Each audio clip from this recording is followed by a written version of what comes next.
So, i-recheck natin ulit kung malinis na ba yung DC niya. So, i-continuous to doon sa last video natin. Check natin to kung meron ba siyang ano, sinsya na kayo, medyo malabo ng paningin ko eh. Yan.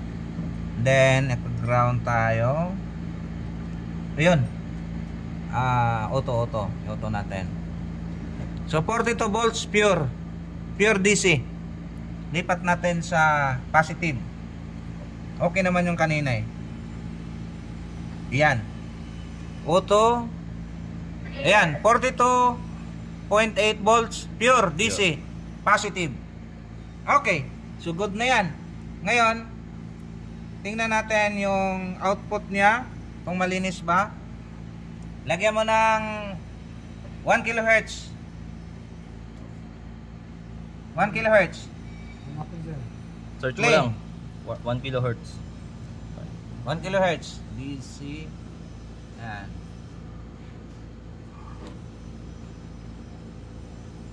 Yun yung signal generator natin ngayon sa YouTube. Test tone ito. Ayan, test tone. Volume. Yun.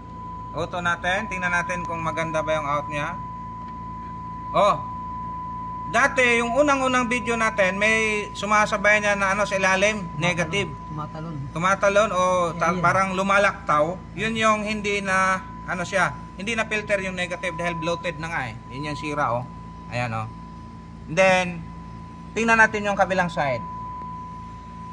Kahit dito sa ano, sa emitter resistor, pwede kayong kumuha. Madali. Oh, buhay. Buhay. Ito lang yung linya, sir. Yung kabilang Oo, side. ito lang. Ito lang ano lang. May problema nga yun. Jack na yan. Palitan na natin yung sunod. Auto.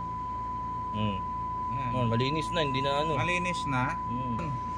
Ayan. So, ayan. Klaro ng linya.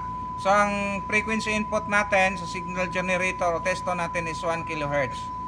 So, malinaw naman na siya. Tapos lipat sa kabila. Okay. Pantay naman sila. 2.8 volts, 2.2 volts, tapos kabila 2.8. Normal lang yan. Hindi naman talaga, wala namang parehas na parehas talaga eh. Walang perfect. So, ibig sabihin, napakalaking tulong pag mayroon pala kayong ganito. Na-retrace mo kagad yung trouble. Okay, so maraming salamat at goods na to. So, kudos sa mga gumawa. No? Sino gumawa? Ikaw, sir. Ikaw.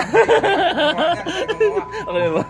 Ayan. Shoutout sa inyo. Ayan yung mga OJT natin, yung mga gumagawa. Busy siya, busy kung ano na mga ginagawa niya, mga kalokohan.